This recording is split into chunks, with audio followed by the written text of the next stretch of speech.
Hello fellow anime geeks, and welcome to another video in this 2020 spring season and my preliminary rankings. With production delays and such a small batch of anime series premieres to begin with in this sequel-heavy season, I didn't think that I was going to be doing this guide, but I decided that it's important to take stock of what we have.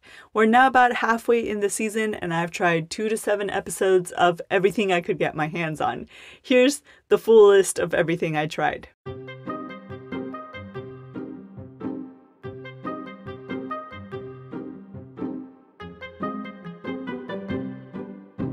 These have been delayed, so to not get your hopes up, I won't be including them in the rankings.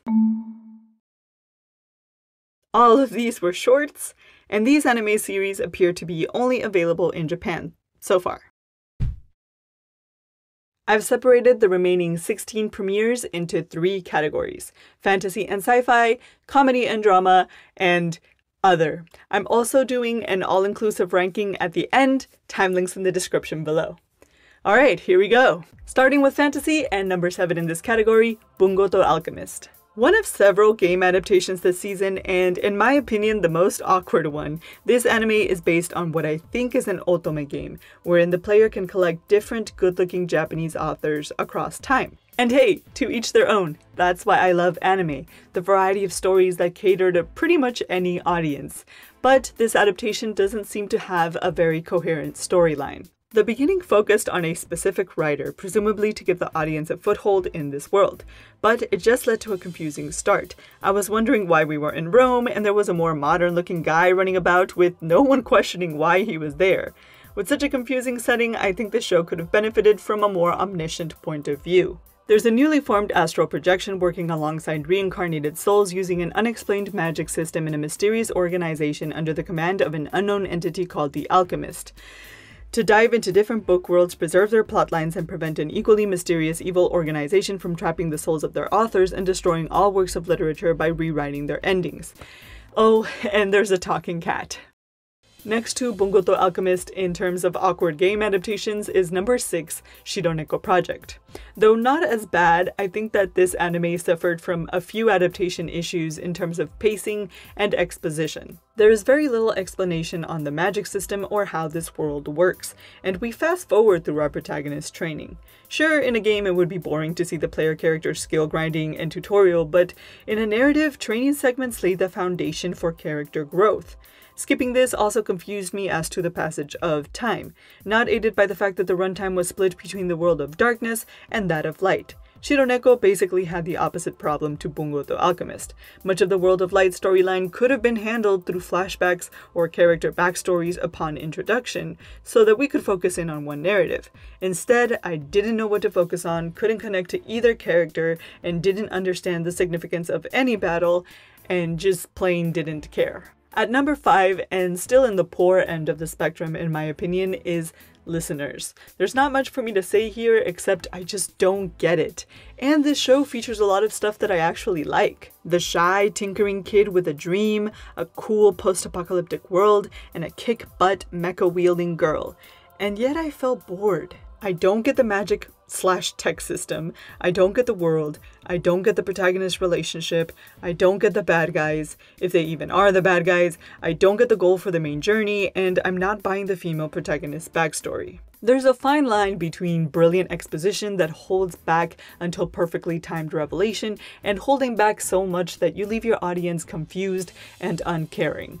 I felt the latter. At number 4 is yet another game adaptation, but one that I find surprisingly refreshing, Shachibato. Despite the source material, I wouldn't use fantasy or action to describe this show. In fact, if I was going to choose 2 adjectives, I would say cute and funny. There is a legitimate narrative and clear character motivations for an adventure storyline, but this is very much a comedy that somehow manages to combine fantasy and the terrors of company management. I mean, just try not to scream when you encounter the restructuring plant that will curse you with a lack of job security. Try to best the ancient 3-headed monstrosity of bossman, middle management, and underling. And how could you possibly fight off the horde of overtime zombies? Easy. You gotta pay off your debts, properly calculate your interest and don't forget to sign your contract on the way to your next adventure. I'm really enjoying this every Sunday, but I think I would like it more if it was just a little bit faster. In the same vein is number 3, Precon. This too is a funny game adaptation with well-written storyline and development. The source is an RPG, and there's already been a manga adaptation, so this might have had a hand in creating a proper narrative. Because from the little I saw, the adaptation is doing a good job of translating game elements into a fun storyline. The decision to have the protagonist start off with no memory of his abilities or purpose is both a perfect game setting for a player character and a perfect exposition tactic for a narrative. The audience can just explore the world right along with him. This translation also creates great opportunities for comedy. Small details in the plot highlight the absurdity of certain mechanics we accept unquestioningly when playing a game. Overall, the writing, pacing, direction, and characters seem good. So why did I drop it after episode 2? Harems aren't my thing. As some of y'all may know, I've grown weary of isekai. So weary of isekai. I was glad to see the genre landscape change to isekai parody last year, and this season seems to be doing something interesting as well, using isekai settings as backdrops for different genres. And Hachi-nan is a lot more fun than I thought. The mood is light, there's enough action each episode, and the plotline captures the fun of imagining yourself climbing up the ranks in a fantasy world. The main purpose of this anime, however, seems to be to humorously explore the actual consequences of an isekai situation. First of all, when he is introduced, our protagonist has already spent 10 years in this new world, and then we look back at all of the responsibilities that have been forced upon him because he can magic. Arranged marriage, gifts of good standing, titles and ranks, land ownership, sudden battle summons, succession rights, retainer selection. I've had a lot of laughs. Unfortunately, my downsides are the qualms I have with almost every isekai. This story would have been perfectly fine if he wasn't from another world. A kid discovering he has magic and all of the consequences that come with it is funny enough without forcing his relatability. So far, I've seen no indication that his experiences in our modern world are significant to his new life, and the vehicle by which he came to be in this new world is yet to be explained. I hope the book offers these explanations and we get to see them in this adaptation. At number 1, and in my opinion head and shoulders above the rest of fantasy this season, is Tower of God. The setting is epic, with multiple biblical allusions, but the name itself reminds me of Minas Tirith or Tower of Guard from The Lord of the Rings. And that's just it. This feels like it's written by a hardcore fantasy fan. I don't know anything about the author of the Korean manhwa, but yo, he can write fantasy. The world is hashed out, complete with established magic system, rules, and organizations. The exposition and development is well paced, balancing action and character development, and holding back enough so that I'm intrigued, but not lost. I feel actual wonder for this world. And the journey. Already the plot has taken turns I wasn't expecting, and I really care. Our hero is empathizable, powerful, and vulnerable, with clear and worthy motivations. On to the dramatic and hilarious observations on life and the human condition. I'm pleased to say that there's a lot of good anime in this category, but we start with the one that pulled the rug out from under me, Kitsutsuki Tantei Dokoro. The art in this anime is beautiful. A historical setting for a traditional detective mystery is interesting, and the Sherlock Watson style pairing is fun. But I, like many, felt betrayed by our protagonist's evil actions in the second case, and what's worse, there was no falling action to digest what happened before we moved on to a different case. A big betrayal occurred on his part, and I had many questions when I got cut off by the credits. You are And I think therein lies my sense of betrayal. Yes, I'm disappointed in the protagonist, but I began to notice that the cases themselves weren't being given proper resolution. After a long, puzzling introduction, our protagonist quickly explains the unrealistic circumstances by which the action came about. It is not made believable through study or reflection. We spend hardly any time on backstory or confrontation, and then credits. Haha, sucks to be you, audience. And equally abruptly, let's move on to number 6, Tamayomi. Not much to say as I quit after 2 episodes because of the amount of fan service, but this anime seems to have a real, well-developed sports drama storyline, complete with character backstories, club history, team building, and tournaments. The sport of choice, baseball. Does this successfully mix competitive sport drama and cutesy moe girl club? Yes. Does this have a good protagonist? Sure. She's likable enough when she's not plunging into friendly bosom like no girl ever. Onto some real girl power with no fan service and surprisingly a seinen. At number 5, Arte. This is your typical I want to be a pirate professional Hokage champion storyline, except it's set in the Italian Renaissance in the world of art. This reminds me of Skip Beat, and not just because the male lead shares the same voice actor. The hardworking protagonist and the relationship between her and the master of her craft are similar, and there's a heavy lean on romance. But Arte is more lighthearted. For one, this isn't a story of abandonment and revenge. It's about a girl who defies gender stereotypes on her journey to self-sufficiency, through hard work, determination, and a real passion for her craft. The portrayal of the world is also brighter. She quickly wins people over with her cheerful and responsible nature. And this is also my downside. I think a female artisan at this point in history would be receiving a lot more negative feedback. Somehow the lightheartedness doesn't seem to fit the difficulty of her situation, but I have fun watching it, and that's perhaps the point. Okay, the order of the top 4 in drama had changed at least 3 times before I wrote this guide, and has changed since. They're all so good, I can't really decide among them, so number 4 at this point in time is Hamefura. This is a hilarious good old rom-com, complete with dense female protagonist, reverse harem, misunderstandings, and heart-fluttering gags. Except our protagonist also has a female harem, and all of this has come about because she's recalled the memories of her previous life as a normal high school girl. She has somehow reincarnated in the world of one of her favorite otome games, but as the bad guy. I find this setting ridiculously funny, and after 6 episodes the gags haven't slowed. But it's also surprisingly heartwarming at times. It's basically Uran otome game version. Thankfully, Hamefura and number 3 come out on the same day because I need the laughs, and Yesterday o Utate only makes me break out in nervous laughter. With the kind of self-reflection that makes you wonder how you ever got out of that depressing slump, or if you ever truly did, Utate forces you to confront all kinds of personal anxieties. The protagonist is at a crossroads where he has the power to move forward and pursue his passions, but has little faith he can do so. Another character is dealing with loss in a selfish but heart-wrenching manner. Another has abandonment issues, and yet another has comparison trauma.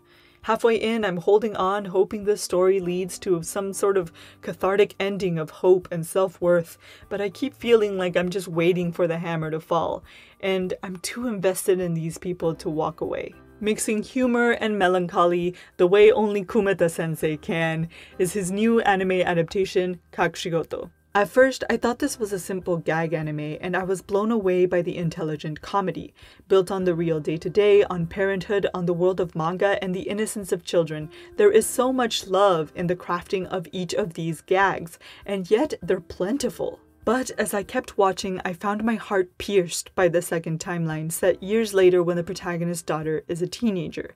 The stark contrast in tone makes the gags ever meaningful, placing the spotlight on the character's decisions and motivations. We are forced to notice the heartwarming nature in each little action, forced to laugh with a bit of sadness, and then forced to wonder how each interaction built a foundation for his daughter's maturity and acceptance in the second timeline. And finally, number 1 in human drama is Nami o Kiite. This show is just so different. When I first watched it, all I could do was describe it as a dramedy with a lot of dialogue. And now that I've watched half of it, I can only do a marginally better job at describing what this is about.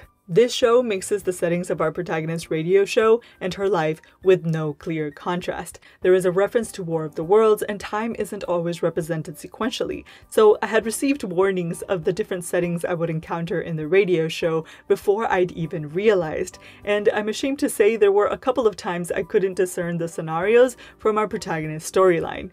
And on the off chance I did get one of the many jokes included in her overflowing thoughts, it had already passed and she had moved on to her 5th or 6th remark. How Samura-sensei is able to create such vivid characters and a plausible storyline with interesting dramatic elements for them to live in, and the ridiculous settings for the radio show, and our protagonist's never-ending dialogue is beyond me. And now for my 3rd and final category, Other. There's only 2 anime in this category, but I really couldn't place them anywhere else. So, number 2 is a tournament anime based on a card game, Shadowverse. There's nothing terribly wrong with this show, except it seems geared for a younger audience, and I'm too old and jaded to go along with the naive and cheesy card game premise. No one poses before they start a game fight, and I don't give an audible cry before slashing up a horde of feral ghouls. Who told you that? A real bully isn't going to fight you fair and square using a game. And sorry to break it to you, but you're not going to save the world by playing with cards. Unless you're Cardcaptor Sakura. But hey, at least this features an enthusiastic, happy-go-lucky protagonist, some good comedy, and a mysterious character backstory. This last premiere really doesn't fit in anywhere else.